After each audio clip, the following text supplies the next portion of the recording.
Hello, welcome all. स्वागत है हमारे एनएफओ एक्सप्लेनर सीरीज में, जहां हम न्यू फंड ऑफरिंग्स के बारे में बात करते हैं, the new fund offerings that are coming in the market. आज हमारे साथ है Shri Ashwin Patni ji, head of products at Axis Mutual Fund. Axis एक बहुत इंटरेस्टिंग सा एनएफओ लेके आ रहा है हमारे साथ कंजम्पशन के ऊपर। Axis consumption fund, the NFO period is 23 अगस्त टू 6 सितंबर। बहुत बहुत स्वागत है आशीष जी आपका हमारे इस प्रोग्राम में। Thank you. Yes sir, I was going through your marketing material. एक चीज काफी बड़ी उभर के आई उसमें कि इंडिया का कंजम्पशन मार्केट या फिर कंज्यूमर मार्केट 4 ट्रिलियन तक पहुंचने वाला है 2030 तक। तो उसी से शुरुआत करते हैं कि what is this consumer fund, what is this consumption fund, क्या है ये कंजम्पशन फंड हमारा?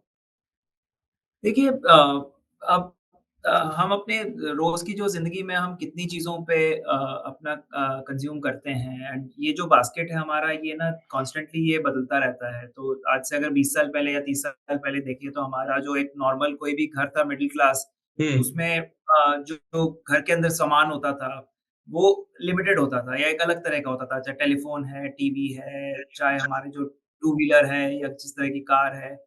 करेक्ट। किस तरह के कपड़े हम पहनते थे और वही चीज़ अगर आप आ जाएँ, तो जो चॉइस है या जो तरीका है वो बिल्कुल बदल गया है। तो इसमें कुछ कॉमन थीम्स हैं जैसे आज लोगों को प्रीमियम चीज़ें पसंद हैं। अगर करेक्ट। कार देखें तो कार में एसयूवी, अगर हम फ़ोन देखें तो बड़ा फ़ोन, यस। स्मार्टफ़ोन, अगर हम टीवी देखें तो ओटीटी वगैरह, कपड़े देखें तो ब्रांड्स। तो प्रीमियम एक दूसरा है, फ़ॉर्मलाइज़ेशन तो लोगों को इनफ़ॉर्मल या उसकी बजाय एक फ़ॉर्मल ब्रांड अच्छा लगता है कि एक अच्छे ब्रांडेड चीज़ों में लें। तो ये कुछ ट्रेंड चल रहे हैं और ये इस सब ट्रेंड में सबसे बड़ा जो ट्रेंड है वो ये सब हुआ क्यों है? ये हुआ है क्योंकि एज़ अ नेशन हमारी जो ग्रोथ हुई है लास्ट 25-30 साल से, इससे हमारी जो इनकम है, वो इनकम लेवल वो बढ़ा है बहुत अच्छे से। करेक्ट। और जो पहले हमारा इनकम कम होता था तो हमारी एक स्कैरसिटी वाली सिचुएशन होती थी कि पैसे कम करेक्ट। हैं, आपको सँभाल के यूज़ करना है, ज़रूरत की चीज़ों में ही खर्च कर सकते हैं, बाकी चीज़ों के लिए बहुत लिमिटेड है। अब करेक्ट। जब आपकी इनकम बढ़ गई है, तब आप ज़रूरत की चीज़ों के बियॉन्ड भी खर्चा करने के लिए आपकी कैपेसिटी आ गई।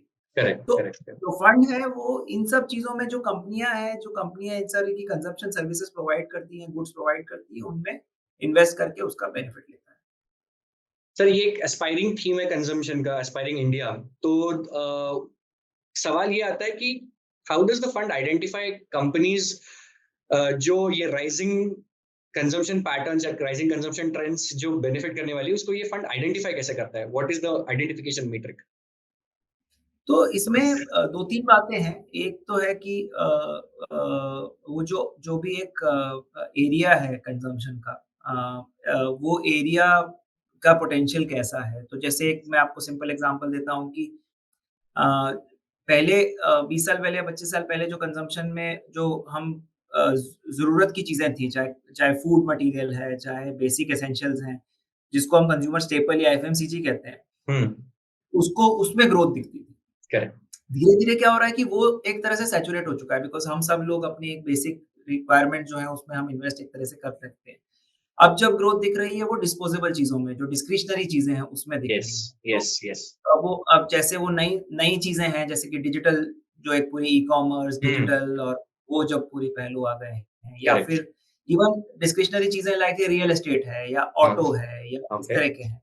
तो करेक्ट। इस तरह की चीज़ें, सो सबसे पहली बात है कि जो थीम ऐसी आइडेंटिफ़ाई करो जहाँ पे ग्रोथ पोटेंशियल बहुत अच्छा है, हम्म। जो हम्म। आज के चेंजिंग पैटर्न के हिसाब से उसका बेनिफिट उसको दिख रहा है। ओके। और दूसरा उसके अंदर ऐसी कंपनियों को आइडेंटिफ़ाई करो जो इसमें एक अच्छा एग्ज़ीक्यूशन कर पा रही है, प्रॉफ़िटेबल है, मार्केट लीडर है, अच्छी तरह से ग्रो कर रही है और ताकि उसका बेनिफिट करें। ओके सर, ये प्राइमरी हमारी फंड की इन्वेस्टमेंट स्ट्रैटेजी कैसी रहेगी? क्या वो ग्रोथ ओरिएंटेड रहेगी या वैल्यू ओरिएंटेड रहेगी, या it will be a mix and match of that? Growth focused होगा क्योंकि ओके। ग्रोथ कंज़म्पशन में जो थीम है कंज़म्पशन की, हम्म। ये ग्रोथ वाली थीम है। हम इस थीम को क्यों आज डिस्कस कर रहे हैं, क्यों हम प्रमोट कर रहे हैं, क्योंकि हमें लगता है कि इसमें बहुत बड़ा ग्रोथ पोटेंशियल है अगले 5 साल, 10 साल में, क्योंकि अ, ना सिर्फ हमने पिछले 15-20 साल में ग्रोथ देखी, बट इस ग्रोथ को एक्चुअली बहुत इससे और बड़े स्तर की ग्रोथ हम अगले 10-15 साल में देख पाएँगे। तो ये करेक्ट। जो ग्रोथ है इसको मार्केट रिवॉर्ड करेगा, जो कंपनियाँ इस ग्रोथ में पार्टिसिपेट कर पाएँगी और जो इसका बेनिफिट ले पाएँगी, हम्म, उस कंपनियों को मार्केट रिवॉर्ड करेगा और उन कंपनियों को हम टारगेट करना चाहिए। करेक्ट। सर, अगर हम देखें कंजम्पशन की बात करते हैं तो कंजम्पशन ऑब्वियसली बहुत पुराना हमारा सेक्टर है। I mean not a formalize sector, but yes we have been consuming a lot of products in lot of senses, so we have very well sectors identified in these in a broader sector that is consumption. तो उसमें market leaders है और कुछ नए लोग आ रहे हैं, जैसे अभी कन्वीनियंस के लिए फूड डिलीवरी एप्स है। पहले ऑटो में we had only a few players, now बहुत सारे ऑटो मेकर्स आ गए हैं। ईवी एक नया कंप्लीटली गेम चेंजिंग एक्सपेरिमेंट है, गेम चेंजिंग सेक्टर है। तो how will this fund will aim to balance out the newer opportunities, because जो नई कंपनी है obviously they are slightly undervalued, तो उनको हम लोग कैसे देखेंगे, एंड मार्केट लीडर्स जो है उनका मिक्स एंड मैच जो बैलेंस है वो हम लोग कैसे अचीव करना चाहेंगे इसमें। तो ये बहुत ज़रूरी बात आपने कही, क्योंकि इनोवेशन एक बहुत इम्पोर्टेंट थीम है हमारे फंड के लिए। करेक्ट। क्योंकि एक जो चेंजिंग पैटर्न हमें दिख रहा है, उसका एक जो बहुत बड़ा इम्पैक्ट हमको ये लगा है कि जैसे पहले क्या होता था कि लिमिटेड ब्रांड होते थे, लिमिटेड जो एक चले आ रही है वही हर जनरेशन आफ्टर जनरेशन लोग वही कार ले रहे हैं या वही ब्रांड का टीवी ले रहे हैं या वही ब्रांड का गुड्स ले रहे हैं।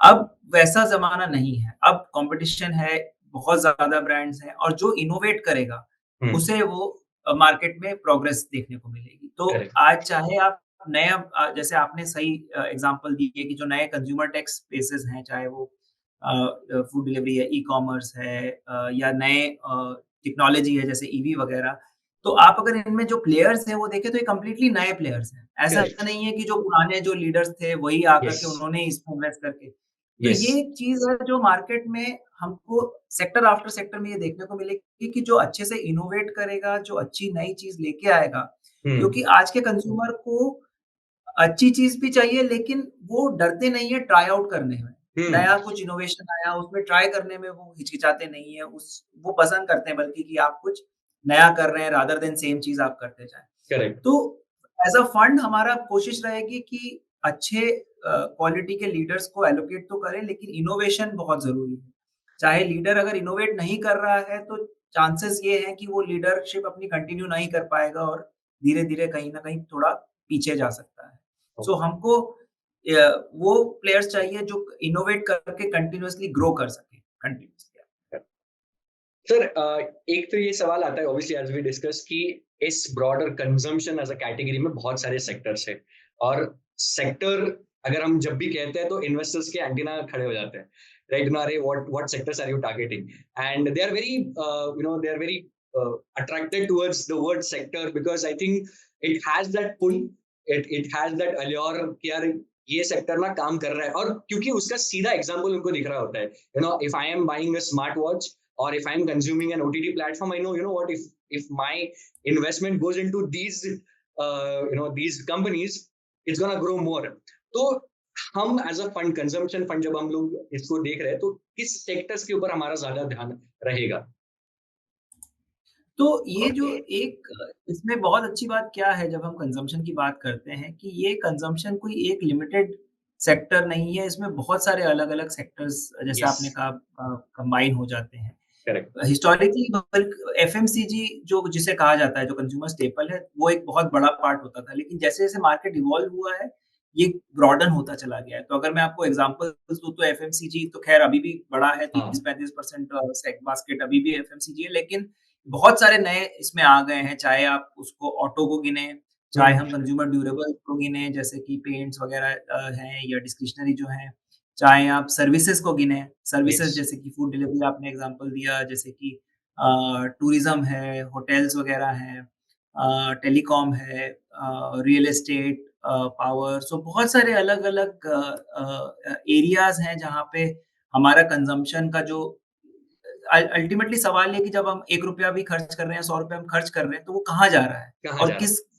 किस बिज़नेस को उसका फ़ायदा हो रहा है। यस। तो वो सब हम आइडेंटिफ़ाई करके उसमें इन्वेस्ट करना चाहते हैं। तो ये एक बहुत अच्छा ब्रॉड सेट ऑफ सेक्टर्स इसमें आपको एलोकेट करने को चांस मिल पाता है। सर गिवन हमारा ये थीमेटिक फंड कह सकते हैं हम इसको, तो इसको इसमें sir risk profile fund manager कैसे असेस करता है, रिस्क मैनेजमेंट के क्या पैरामीटर्स है, क्या मैट्रिक्स है, हम उसको risk as a thematic fund में हम लोग कैसे मैनेज करना चाहते हैं इस फंड की तरफ। तो रिस्क में एक जो बात मैं बताना चाहूँगा आपको कि जो कंज़म्पशन सेक्टर है, इसको मार्केट में एक डिफेंसिव कहा जाता है। ओके। काफ़ी मतलब एक पुरानी एक वो है एंड क्यों ऐसा कहा जाता है? क्योंकि जनरली जो आपने देखा है कि कंज़म्पशन सेक्टर की जो कंपनियाँ थीम की जो कंपनियाँ हैं, वो जनरली कैश रिच होती हैं, उनका हम्म। मार्जिन अच्छा होता है, जनरली उनकी जो अच्छी लीडिंग कंपनियाँ हैं, उनकी रिटर्न रेशियोज़ जैसे मार्जिन्स, आरओईज़ वगैरह अच्छे होते हैं। करेक्ट। तो कारण उसके होने की वजह से जब जनरली मार्केट में बहुत बड़ा उतार-चढ़ाव कुछ देखने को मिलता है, उस हम्म। समय कंज़म्पशन थीम में हमने देखा है जैसे अगर हम हिस्टोरिकल केसेस देखें, जहाँ पे हम्म। बड़े करेक्शन हुए, तो यहाँ पे उतना नहीं करेक्शन हुआ है। तो consumption overall as a theme अगर लास्ट 20 साल में देखें, ने काफ़ी अच्छा परफ़ॉर्म किया है मार्केट से, ब्रॉडर मार्केट, डाइवर्सिफ़ाइड मार्केट से बेहतर परफ़ॉर्म किया है। लेकिन साथ ही साथ जब करेक्शन आए या बड़े उतार-चढ़ाव आए हैं, तब उसका इम्पैक्ट कंज़म्पशन में उतना नहीं मिला है। तो रिस्क वाइज़ अगर देखें तो ये एक बहुत पॉज़िटिव चीज़ है कंज़म्पशन के बारे में। दूसरी बात हमारे फंड की तरफ अगर देखें तो रिस्क मैनेजमेंट ये है कि एक डाइवर्सिफाइड पोर्टफोलियो बनेगा। हमने सिर्फ 1-2 करेक्ट। सेक्टर नहीं करने हैं, जैसे आपने करेक्ट। बताया पिछले वाले सवाल में। अलग-अलग सेक्टर्स में मिक्स्ड पोर्टफोलियो हम बनाएँगे डाइवर्सिफाइड। चाहे हम लार्ज कैप, मिड कैप देखें तो उसमें भी एक बैलेंस बना के रखेंगे। और हम्म। ऐसी कंपनियों में इन्वेस्ट करेंगे जो अच्छे ग्रोथ प्रोस्पेक्ट्स रखती हैं, ना कि सिर्फ जो सबसे बड़ी कंपनियाँ हैं। तो करेक्ट। ये सारी चीज़ों के रहते हमें लगता है कि चाहे ऑफ कोर्स ये थीमेटिक फंड है, डाइवर्सिफाइड फंड नहीं है, लेकिन इन सब चीज़ों के रहते एक रिस्क मैनेजमेंट इस फंड में रहेगा। तो वैल्यूएशंस के बारे में आप क्या बताना चाहेंगे? Valuations because obviously market leaders and I mean हमारा ये बात हुआ था, बट अगर वैल्यूएशंस ये सिर्फ मोमेंट पे अगर ये इस पॉइंट पे अगर हम लोग बात करेंगे तो डेफिनेटली वैल्यूएशन के चलते बहुत सारा कुछ लोगों के मन में आता है कि अरे are we buying high, are we what are the consumption patterns here in terms of valuations. तो इसके बारे में आप क्या बात करेंगे सर? तो मैं कहूँगा कि अ अ, एक अगर आप हिस्ट्री देखें कंजम्पशन थीम की, तो टिपिकली ये थीम जैसे मैं पिछले सवाल में भी कह रहा था कि बिकॉज़ यहाँ पे रिटर्न रेशियोज़ अच्छे होते हैं, मार्जिन अच्छी होती है और ग्रोथ प्रॉस्पेक्ट्स भी होते हैं, तो ये कंपनियाँ जनरली हमने देखा है थोड़े प्रीमियम पे ट्रेड करती हैं, क्योंकि ये अच्छी ओके। कंपनियाँ मानी जाती हैं इन्वेस्ट करने के लिए। तो आमतौर पे अगर हम हिस्ट्री देखें इनकी लास्ट 10 साल, 15 साल से, तो ये ब्रॉडर मार्केट से थोड़े प्रीमियम पे ट्रेड करती हैं। अगर यस। हम अभी के मार्केट में देखें तो भी ऐसा नहीं है कि ये सस्ती हैं, ये अभी भी प्रीमियम में है ओवरऑल मार्केट से। लेकिन वो प्रीमियम हमें लगता है एक जस्टिफाइड प्रीमियम है, क्योंकि इनमें हुँ। ग्रोथ जो पोटेंशियल है, वो काफ़ी अच्छा है और ओवरऑल जो क्वालिटी और रिटर्न रेशियो ये अच्छा है। तो अगर आप ओवरऑल मार्केट के कंपैरिज़न में इसको देखें, हुँ। डेफिनिटली वैल्यूएशन वाइज़ थोड़ा प्रीमियम है, लेकिन एक रीज़नेबल प्रीमियम है और वो रीज़नेबल प्रीमियम जो उनकी अच्छी ग्रोथ प्रॉस्पेक्ट्स हैं, हुँ, हुँ। उसके रहते ये हमें लगता है कि ये रीज़नेबल है। So it is growth at a slightly reasonable price, we can say. तो हमें कह सकते हैं आप मतलब टर्म हम अलग यूज़ कर सकते हैं Okay, okay. लेकिन अल्टीमेटली आप ऐसी कंपनियों को प्रीमियम देना सही समझ सकते हैं Yeah. जिस कंपनी के प्रॉस्पेक्ट्स बेहतर हैं। Correct, correct, तो correct. अगर वो साथ में चलता है, अगर आपका प्रॉस्पेक्ट है, तो आपको प्रीमियम थोड़ा जस्टिफाई कर सकते हैं। सर जब भी कंजम्पशन की बात आती है, एक बात हमेशा उभर के आती है, महँगाई, दैट इज़ इन्फ्लेशन, राइट? तो हाँ जी। अगर कंजम्पशन बढ़ रहा है तो there are good chances inflation भी राइज़ अप हो सकता है, because there will be demand, and अगर supply chains are not very well in place for whatever reasons, definitely it will give rise to inflation. तो अगर what are the measures that are in place to manage these potential downsides, such as economic slowdowns as well as inflationary problems? तो inflation definitely overall market के लिए भी एक अच्छी चीज़ नहीं है। जैसे हमने पिछले 2-3 साल पहले देखा कि एक जब सडन स्पाइक आता है इन्फ्लेशन का, तो ये कंपनियों की मार्जिन में और इसमें काफ़ी उनको इम्पैक्ट आता है। हम्म। यहाँ भी आई थिंक वो एक रिस्क है, लेकिन इन्फ्लेशन मैनेजमेंट अगर हम देखें हमारे देश में तो काफ़ी स्ट्रेंथन हुआ है लास्ट 10 साल में। हमने काफ़ी अच्छा एक ओवरऑल एक फ्रेमवर्क बनाया है ताकि इन्फ्लेशन को हम काफ़ी मॉनिटर कर सकते हैं और उसको लेकर के हम काफ़ी प्रोएक्टिवली डिसीजन ले रहे हैं अगर हम सरकार की बात करें या सेंट्रल बैंक की बात करें।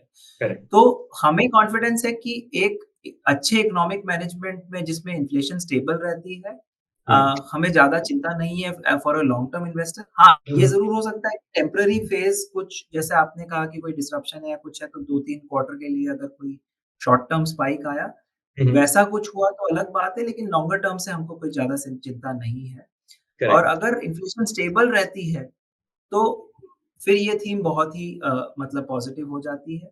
लेकिन थोड़ा बहुत रिस्क अगर इसमें मैं मानूँगा तो वो यही है कि अगर थोड़ा इन्फ्लेशन का कभी ज़्यादा सस्टेन आया, अगर मैनेजमेंट इन्फ्लेशन का ज़्यादा खराब हुआ तो वो उसका इम्पैक्ट आता है कि प्रॉफ़िट मार्जिन में कहीं न कहीं या लोगों के कंज़म्पशन में वो उनको कट बैक करना पड़ता है। तो वो ग्रोथ नहीं हो पाएगी जैसे हमको करेक्ट। एक्सपेक्टेशन है। Sir, the entire theme is based upon how India is growing, कि ये सारा चीजें हो ही इसलिए रहा है कि इंडिया ग्रोथ स्टोरी स्ट्रांग है। तो एक्सिस का खुद का क्या व्यू पॉइंट है? What Axis thinks are the major driving factors for India's growth? देखिए ग्रोथ अल्टीमेटली इंडिया की जो है वो एक स्ट्रक्चरल ग्रोथ जिसे कहते हैं कि हमारी इकोनॉमी अगर हम देखें एज अ कंट्री आज अभी भी हम ओवरऑल हमारी इनकम काफ़ी कम है हम्म, अगर डेवलप्ड देशों से या डेवलप्ड भी छोड़ दीजिए इवन डेवलपिंग इमर्जिंग देशों से भी कंपेयर करें हम्म, हमारे नियर बाय जो अगर बड़े देश हैं चाइना जापान कोरिया तो उनसे हम काफ़ी पीछे हैं इनकम के तो हमारे पास कैचअप ग्रोथ का बहुत प्रोस्पेक्ट है।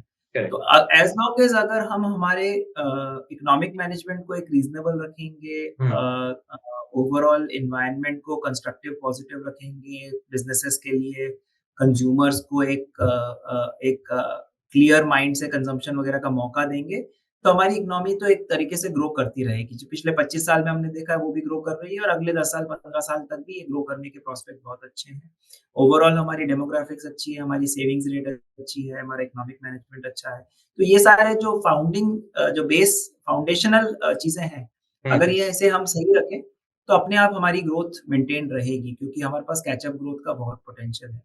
तो अगले 5-10 साल हमें लगता है कि इस देश में बहुत अच्छा ग्रोथ आएगा और जैसे आपने शुरुआत में बोला था वो अगर ग्रोथ आई तो उससे कंजम्पशन की इकोनॉमी जो है, उसको करेक्ट, बहुत बड़ा करेक्ट, मिलेगा। करेक्ट।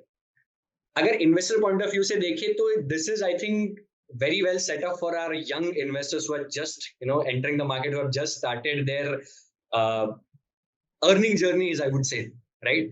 तो ऐसे इन्वेस्टर्स को हम लोग what is the plus point, कि क्या अलग है हमारे फंड में जो that might just be the pull for investing in this fund? I think सबसे अच्छी बात है कि जिसको आप एक तरह से आप स्पेंड कर रहे हैं कि जिन चीज़ों पे, उसी स्पेंड का आप इन्वेस्ट करके उस पे आप फ़ायदा कमा सकते हैं, मुनाफ़ा कमा सकते हैं कि अगर करेक्ट, यही करेक्ट। चीज़ ये आप अपनी खुद के पैटर्न आपके आस-पास लोगों को देख रहे हैं जिन चीज़ों पे स्पेंड करने में, उस चीज़ को आप जिन कंपनियाँ जो उससे बेनिफिट कर रही हैं, उस कंपनियों में आप इन्वेस्ट कर पा रहे हैं, तो वो सबसे बड़ा यूएसपी है। वाओ। एंड मेरा लास्ट सवाल यही है कि how does axis consumption fund differentiate itself from the other thematic funds in the market? देखिए कंज़म्पशन जो थीम में जो फंड है वो तो थीमेटिकली अगर देखा जाए तो उनका अप्रोच या उनका जो एलोकेशन जिस सेगमेंट में है वो मोटा-मोटी सेम रहेगा। हम्म, लेकिन जो डिफरेंशिएशन आएगा वो पोर्टफोलियो में आएगा कि हमने किस तरह के स्टॉक्स का हमारा सिलेक्शन होता है, किस तरह की कंपनियों में इन्वेस्ट करते हैं। आई हम्म, थिंक हमारा सबसे बड़ा जो डिफरेंशिएशन है वो ये है कि आज जो ज़माना है वो टेक्नोलॉजी का इनोवेशन का ज़माना है। हम्म, और क टेक्नोलॉजी के रहते बहुत सारे सेक्टर्स में, थीम्स में, खास तौर से कंजम्पशन ओरिएंटेड थीम्स में हमको बहुत बड़ा डिसरप्शन देखने मिल रहा है। तो हमारा सबसे बड़ा जो डिफरेंशिएटर है कि हम इमर्जिंग इनोवेटिव कंपनियों को भी बहुत एक्टिवली देख रहे हैं और उनमें भी एलोकेट हम्म। करेंगे। ओके। और फ्यूचरिस्टिक ग्रोथ के पर्सपेक्टिव से एलोकेट करेंगे, ना सिर्फ ये देखते हुए कि आज कौन-सी सबसे बड़ी कंपनी है, उसी में करेक्ट, हम एलोकेट करेक्ट। सर, अगर I said it was the last सवाल, बट मुझे मेरे दिमाग में एक और सवाल आया कि हमारा पोर्टफोलियो कितना बड़ा होगा, in the sense what is the average stock size in that portfolio? And how should an investor approach this portfolio? Should it be an SIP approach and lump sum approach? I mean, both of them are good, I know, but for an NFO purpose, only on NFO purpose, what should be the preference? देखिए equity में SIP approach हमेशा अच्छी होती है। आपका पहला सवाल पहले बोल देता हूँ मैं। नंबर ऑफ स्टॉक्स देखिए 35 से 45-50 करीब स्टॉक हो सकते हैं, क्योंकि अगर हम मल्टी कैप अप्रोच करते हैं, उसमें मिड स्मॉल थोड़े छोटे स्टॉक होते हैं, तो नंबर ऑफ स्टॉक्स थोड़े बढ़ जाते हैं। दूसरी सवाल आता है आपका एलोकेशन कैसे करेंगे? तो इक्विटी में एसआईपी हमेशा अच्छी होती है, क्योंकि आपको मार्केट के उतार-चढ़ाव की चिंता नहीं करनी पड़ती है, रेगुलर एलोकेशन आप कर पाते हैं। Lump sum I would say is more for those people जिनका अभी का एलोकेशन कम है, एक्सपोज़र कम है, चाहे इस थीम में हो या चाहे ओवरऑल इक्विटी में हो, और जिनको ये अपॉर्च्युनिटी को फ़ायदा उठा करके थोड़ा वो लंप सम डाल के अपना एक्सपोज़र थोड़ा ठीक कर सकते हैं। उन लोगों के लिए मैं लंप सम सजेस्ट करूँगा, बट आम तौर पे जो ओवरऑल मैं हमेशा सजेस्ट करता हूँ कि एसआईपी और रेगुलर इन्वेस्टमेंट हमेशा इक्विटी में एक बेटर अप्रोच है। Thank you so much, sir. I hope this fund becomes a huge success. It gets oversubscribed.